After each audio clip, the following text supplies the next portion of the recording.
Halo Pade Lover, ketemu lagi sama Pade. Dan untuk hari ini Pade bakal mendongeng sebuah alur cerita dari sebuah film yang di request oleh teman kita berikut ini dengan judul Manager NTR. Film ini adalah film busuk yang ceritanya lumayan busuk. Yang menceritakan tentang seorang cewek cantik yang merupakan pemilik kos-kosan gitu. Tapi berhubung suaminya itu jarang banget memberikan asupan nutrisi batang, jadi meskipun duitnya itu banyak, ya tetap aja ada yang kurang gitu rasanya ya. Sehingga akhirnya dia pun mencoba mencari sumber nutrisi kehidupan dari pancuran mata air yang lain. Dan udah gitu aja ceritanya. Dan seperti biasa Nara, kode Indongupload ada di dalam video. Jadi langsung saja kita masuk ke video. Silahkan klik dulu tombol subscribe-nya. Klik-klik. Kalau sudah, silahkan duduk yang manis, jejer yang rapi. Siapkan sabun bolong, singkong getar, balsem cap kapak. Dan Pak De, puter intro nih Pak De.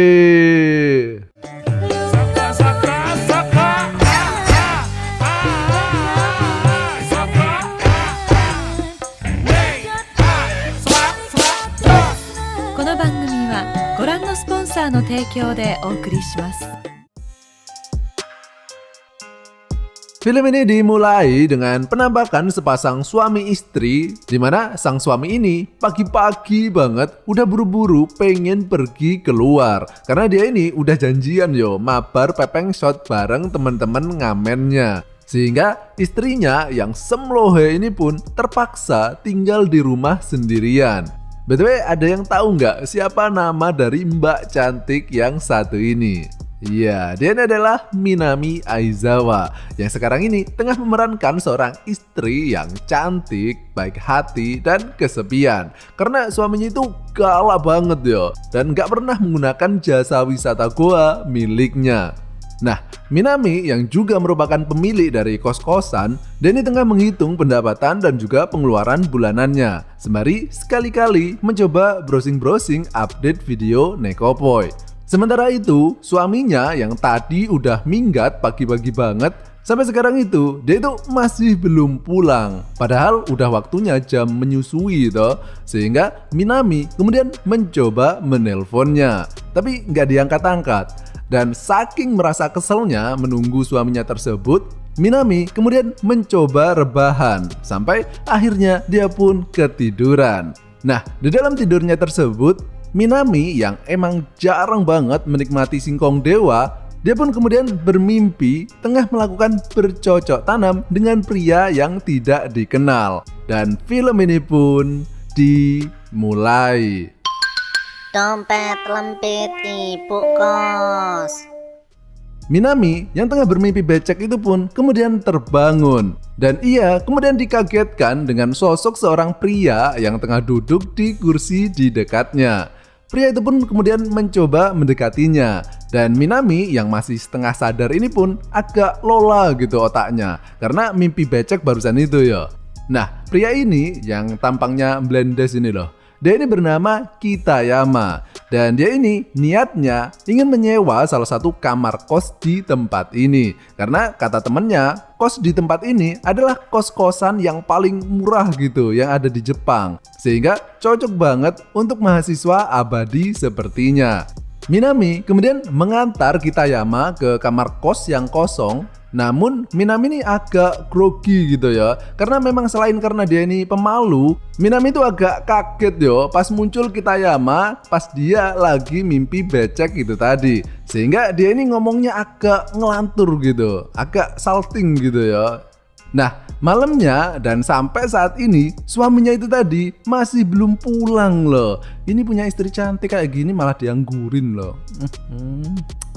Sehingga Minami yang kesepian ini pun menghabiskan waktunya sendirian sembari menonton SpongeBob. Dan dia ini sangat menikmati pertunjukan tersebut sampai tiba-tiba fokusnya tersebut kemudian teralihkan dengan suara celepak-celepok yang berasal dari lantai atas. Di mana lantai atas itu adalah tempat kos-kosannya tadi. Dan suaranya ini sangat berisik Mungkin orangnya lupa hidupin mode silent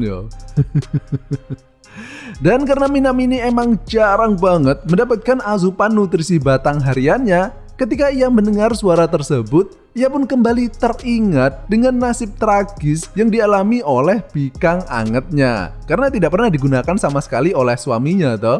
Minami kemudian mencoba mencari sumber suara tersebut yang ternyata berasal dari kamar Kitayama. Dan ketika ia hendak menegurnya, ia justru mengurungkan niatnya tersebut dan memilih untuk tidur saja. Sampai pas tengah malam, Minami kemudian terbangun karena Kitayama tadi masih saja melakukan olahraga rohaninya. Keesokan harinya, terlihat suaminya tadi yang sudah tertidur di sampingnya, nggak tahu jam berapa tadi dia pulangnya ya. Dan beberapa detik kemudian, terdengar suara bel ting-tung dan suaminya yang terganggu dengan suara tersebut kemudian menyuruh Minami agar segera melihatnya. Dan ternyata itu adalah salah satu penghuni kamar kos lainnya yang kini marah-marah karena dia semalaman gak bisa tidur akibat suara yang ditimbulkan oleh Kitayama. Padahal hari ini dia ini ada rencana untuk mengikuti turnamen MPL. Ntar kalau sampai kalah gimana coba? Sehingga karena mendapatkan komplain tersebut, Minami kemudian mencoba mendatangi Kitayama dengan niatan untuk meminta uang kos sekalian untuk menyampaikan keluhan dari penghuni kos lainnya tadi. Namun ketika Kitayama membuka kamarnya, ternyata dia ini cuma pakai boxer saja. Kitayama kemudian mempersilahkan Minami masuk sembari ia mencoba mencari uang kosnya yang keselip di celananya. Dan di sini Minami kemudian mencoba mengatakan maksud kedatangannya tersebut. Minami mengatakan bahwa Kitayama sekarang dilarang untuk membawa pacarnya ke tempat ini karena sangat mengganggu ketertiban umum. Dan kalau masih tetap ngeyel, maka ia akan dikeluarkan dari kos-kosan ini. Kitayama yang ketakutan mendengar ancaman tersebut kemudian memohon agar ia tidak dikeluarkan karena ia tidak memiliki uang untuk mencari kos-kosan lainnya.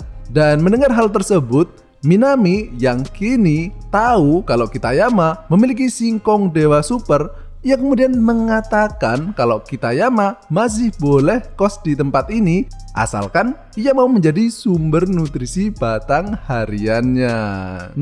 Kok enak urip mulele. Sehingga karena Kitayama ini kini berada di bawah tekanan dan juga ancaman, dengan terpaksa ia pun kemudian mau mengikuti permintaan tersebut. Dan sejak saat itu Minami ini jadi ketagihan ya dengan performa gerakan piston milik Kitayama. Sehingga dia pun selalu memeras batang singkong milik Kitayama sampai jadi tape. Yang bahkan kini ketika Kitayama hendak membayar uang kos-kosan bulanannya, Minami justru mengembalikan uang tersebut selama Kitayama mau menjadi kelinci percobaan untuk dimasukkan ke dalam lubang kelinci miliknya. Dan film ini pun berakhir.